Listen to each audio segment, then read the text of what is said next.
C'est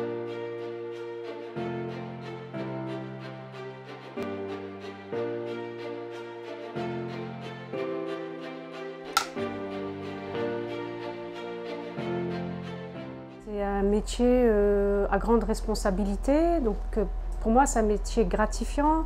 Ça m'arrive souvent que j'ai des personnes qui viennent me remercier ou qui me complimentent de ma bonne conduite et ça me fait du bien et me sert à quelque chose, quoi.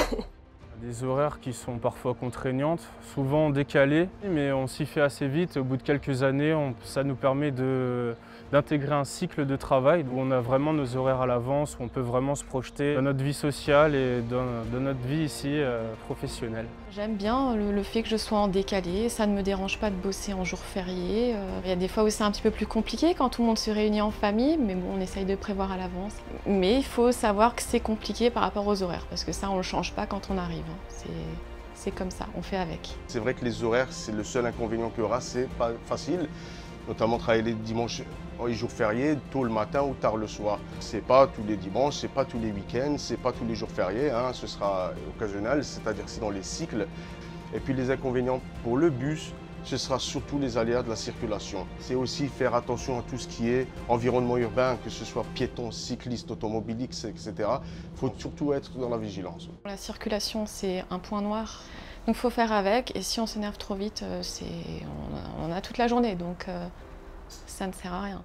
Que ce soit le bus ou le tram, on a toujours cette sensation de liberté. On a la responsabilité des gens, donc on doit toujours être très attentif.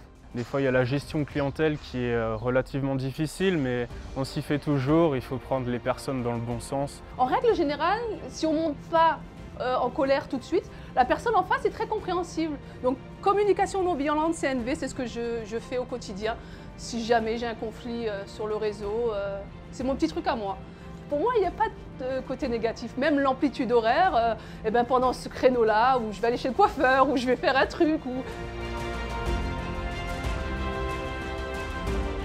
J'aimerais qu'on soit un peu plus nombreuses, qu'il y ait un peu plus de parité hommes-femmes.